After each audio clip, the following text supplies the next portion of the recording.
Hello, it's Dawn Michelle and welcome back to my channel. Today I wanted to talk a little bit about the Aries season, or really we're gonna have a little play, but what I also want to do is kind of go through some of my decks and look at the decks that I feel like might align with that Aries season energy.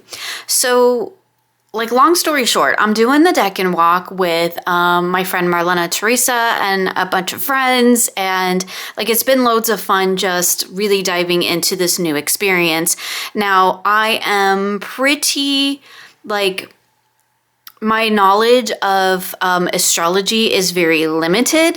I've done my birth chart, I've done some basic study, but I've never really dove into the astrological associations in a tarot deck beyond basic tarot studies, just kind of getting to know what's in the tradition of the RWS and the Thoth. And beyond that, I haven't really dove into that energy. Astrology stuff isn't something that I work with a ton, but I am completely fascinated by it. So I jumped on board to do the Decan Walk because I was like, that's perfect. This is a great opportunity for me to do all of those things. So I set up a new journal and I am just doing the Decan Walk, and I'm doing it as both an exploration of the astrological associations in the tarot, as well as just a personal reflection on how those associations relate in my life. So I guess we're going to talk a little bit about the Decan Walk, but really what I want to do is look at the decks. So there'll be timestamps for everything in the description box below.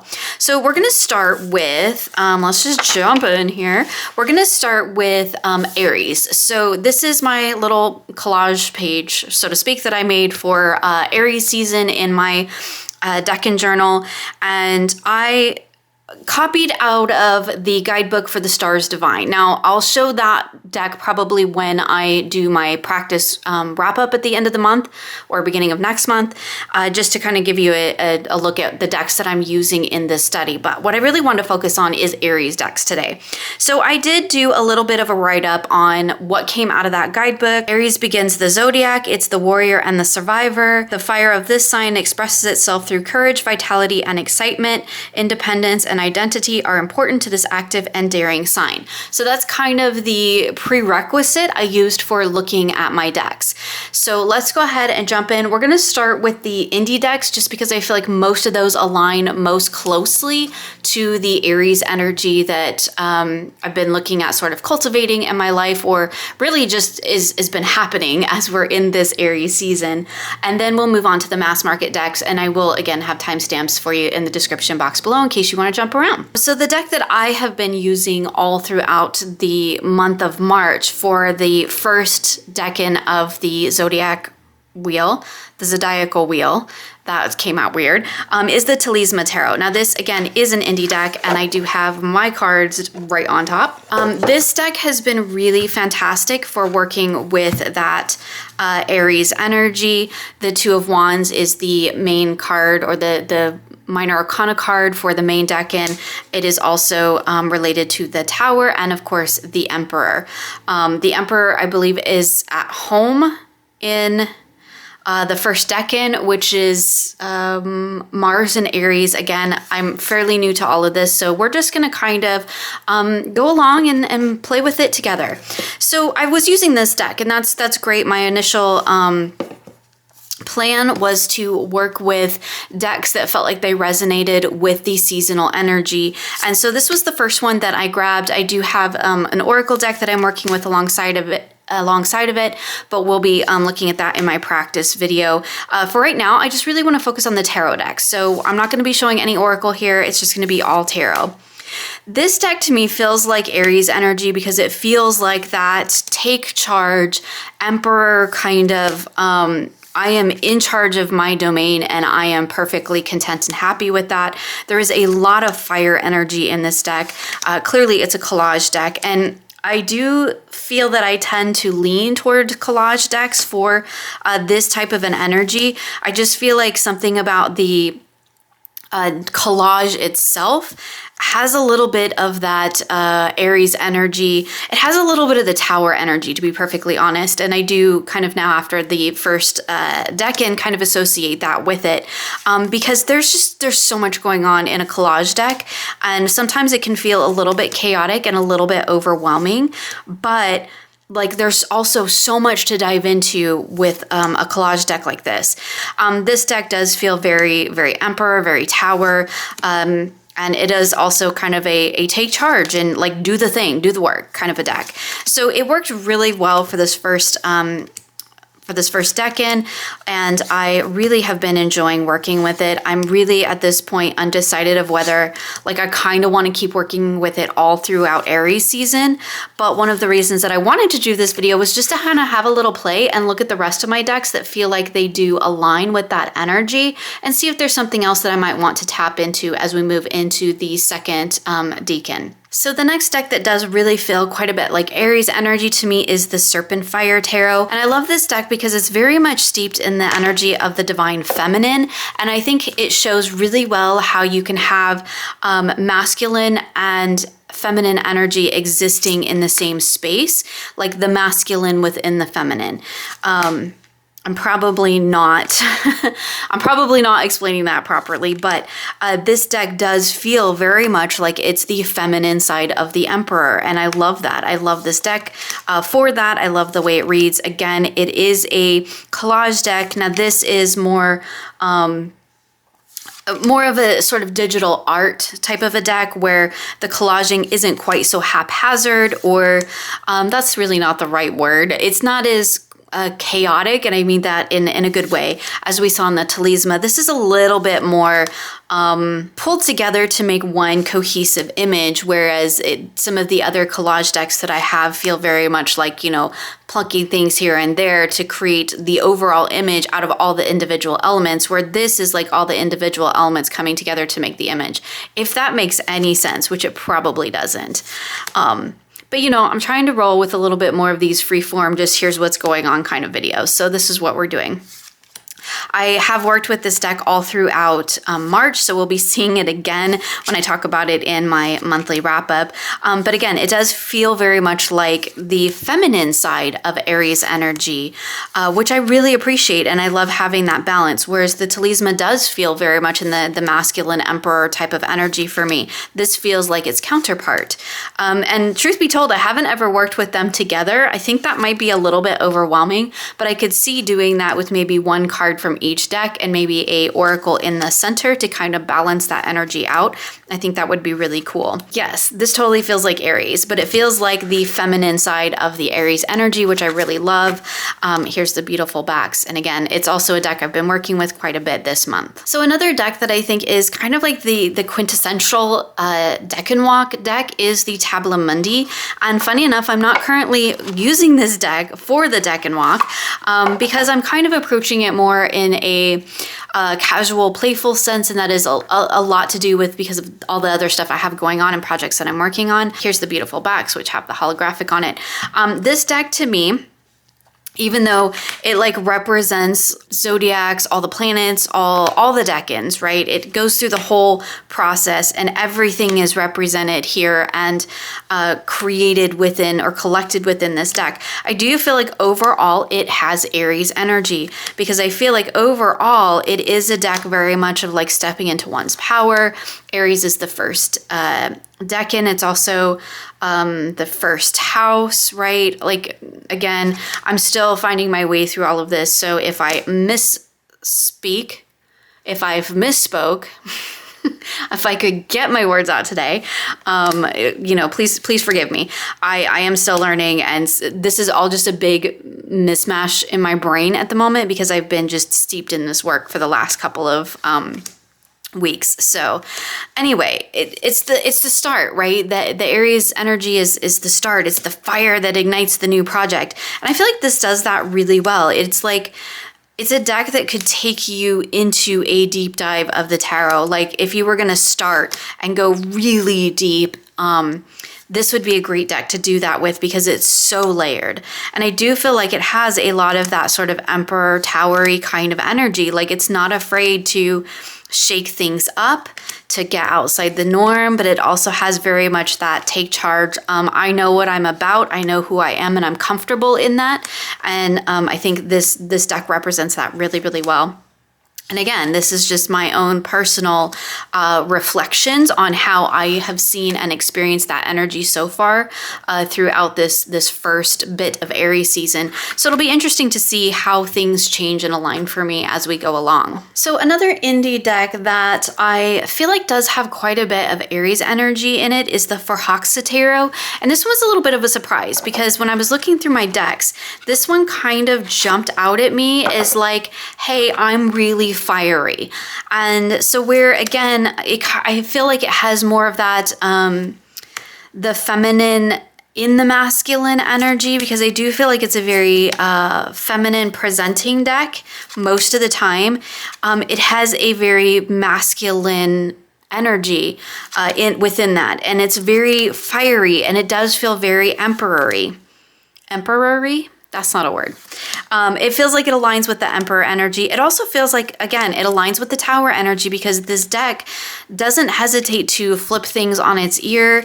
It doesn't hesitate to shake things up and make you look and think about things in a different direction, in a different way. And it does have a lot of power, confidence, a lot of fire energy, I feel like, in this deck, even though the suits are all elementally based. So we have, you know, water instead of cups and air instead of swords, which is fantastic and one of the reasons I really, really like this deck. But I feel like overall, if I was gonna pick a zodiac to fit this in, which again, I'm just really getting to know the zodiac on a really deeper, I shouldn't say really deep, on a deeper level than I have previously. This deck fits into that for me. And again, as we go along on this Decan Walk, things may change and things may shift, and I may start to see these decks in a little bit of a different light. So that's another reason why I kind of wanted to make this video, not only, you know, for you all, but also for me to take a look at what decks feel like they resonate with that energy and to see how things change as I go through this experience of walking the zodiacal wheel and experiencing these decks and these planetary and zodiacal energies, and to see how things shift and change. And does my perspective on what constitutes an Aries deck change maybe when we get like into Leo season? Because I'll be honest, sometimes those overlap for me because my understanding is not very deep, right? I'm very surface level on my understanding of this kind of stuff right now. So part of this experience is also to dive deeper into that and to understand where that aligns for me and how I perceive it. And so like I went back and forth, is this a Leo deck or is it an Aries deck? So we'll see when we get to that season. If I pull this one back out again and say, nope, never mind, I think this feels more in this energy instead. But I do feel like it's a very fiery deck, and I feel like right now that sort of take chargeness of it sits in that Aries space for me, along with all the fire that I get out of this deck. Like it's a very hot deck. It's a very explosive, creative kind of a deck too as well. And creativity is something that I normally associate more with that Leo energy, but it's interesting to see it show up here as well. Okay, so the last indie deck that I have is, well, it's in this bag because I do not have the box anymore, but like check out the bags. Like that's full on Aries energy right there. This is the Animal Woman Story Medicine Animal Woman. So the second deck for the Story Medicine. I do have the first one, but this one feels a bit more in the fiery energy, in that Aries energy for me. Again, I could go back and forth between is this Leo too, because it does feel a bit in that creative space, but I'm going to put it in here for right now. And again, we'll see how I feel when I get to that point. I do feel like this deck does have a really good balance of all the different elemental energies, but I think it's the majors, because the majors kind of all exist in this cave.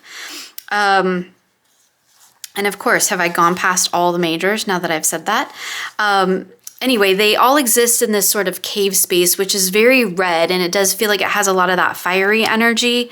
I feel like this is also a really like kick butt, kind of take charge kind of a deck. And to me, that does align pretty well with that Emperor energy as well as the Aries energy, where it's just like, I'm going to take charge and I'm going to be in control of my situation and I'm going to get the thing done.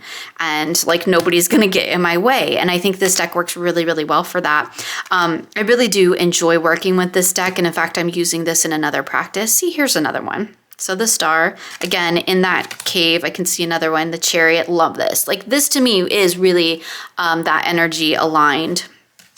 Here's the Lovers with Passion. Again, I feel like that works really well in terms of that fiery Aries sort of energy. Let's move on to some of my mass market decks. Now, this is, of course, the Mary L Tarot, and I think I've been forgetting to show the backs of most of these decks, but we're not really here to look at the backs. We're more here to talk about the cards and how the decks align for that, with that energy for me.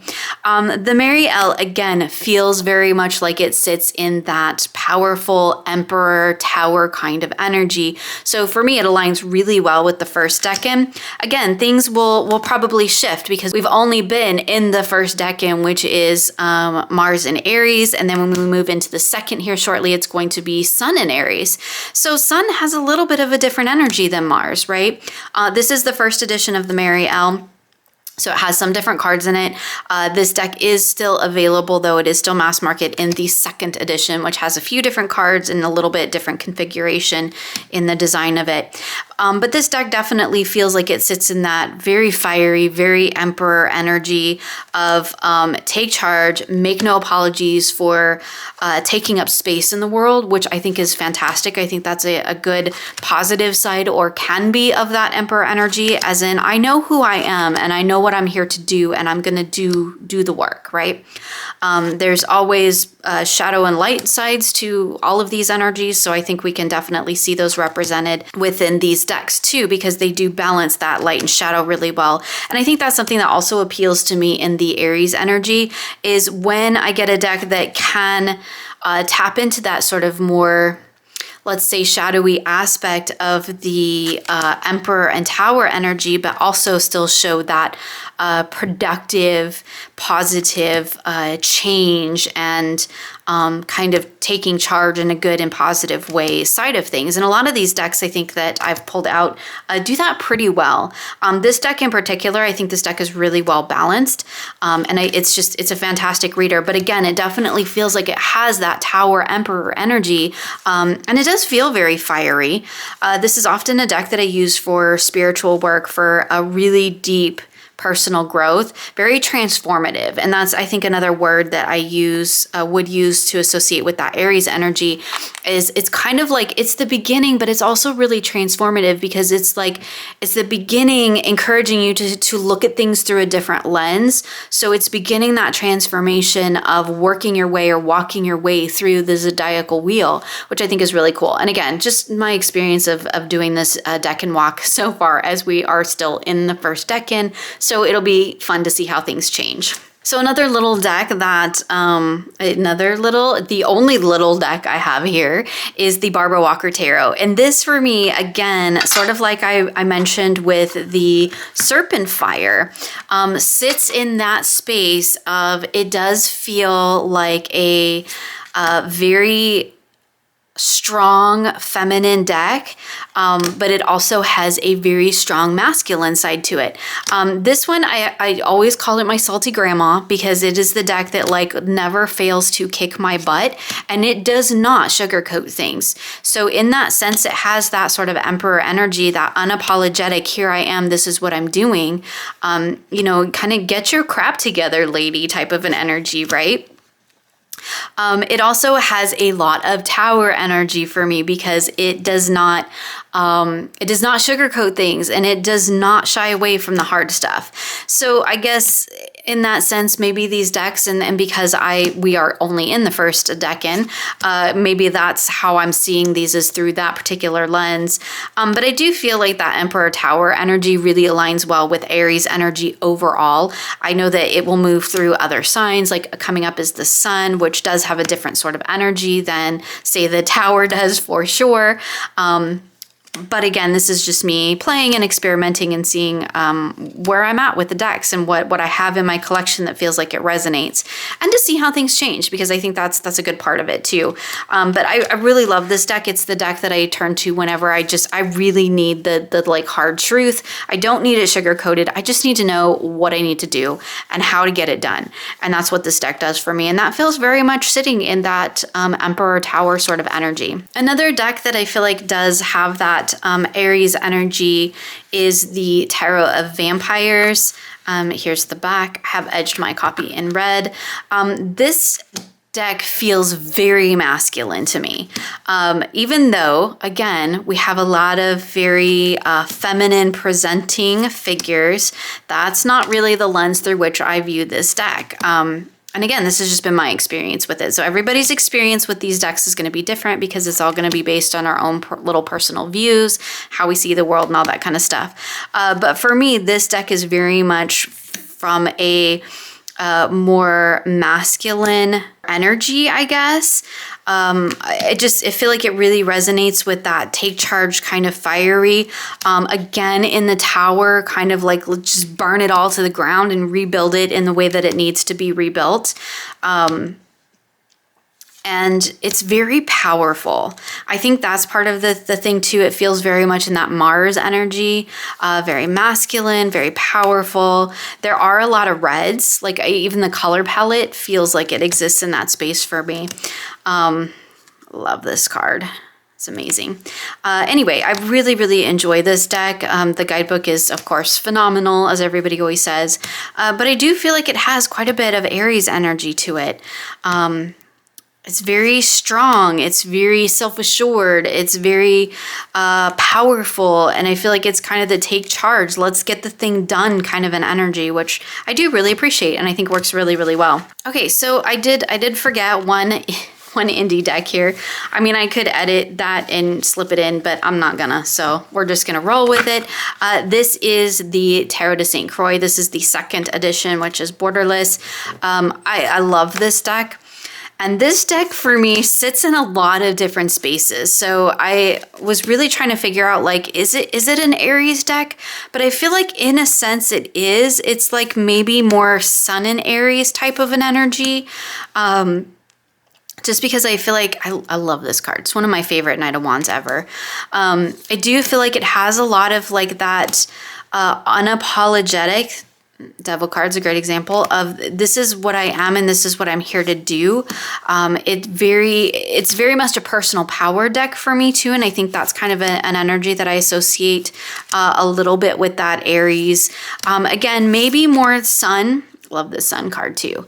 It's more of that, maybe a little bit more of the sort of positive, or it's not exactly like, it's not a hug deck by any stretch of the imagination. Again, I use this a lot for personal power, for personal growth. It's a deck that I very much tie into my spiritual practice, but it also has a lot of energy of like let's go, let's get the work done, like let's take charge of our life. And again, kind of harkening back to that first start of things, right? That first fire. That's kind of what this deck does. Is it's a little bit like, yeah, let's go out, let's do the thing now, right? You're motivated, so let's get it done. So I think this one works really well for that. Again, we'll see if I end up slotting it in somewhere else later on down the line.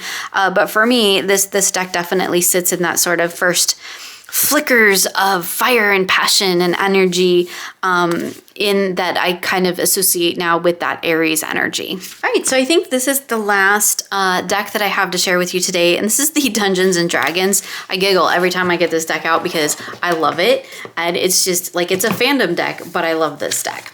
So this deck feels like, I have edged mine in yellow, just I do try to mention that just so that, you know, you're not like surprised if you order the deck and it doesn't come with the yellow edges. This deck for me, I guess this is kind of more in the Emperor energy than like really specific to that first Decan, where it feels very much in the Tower and Emperor energy. This deck actually exists in so many different spaces for me, but I do feel like it has quite a bit of that energy. It is very powerful.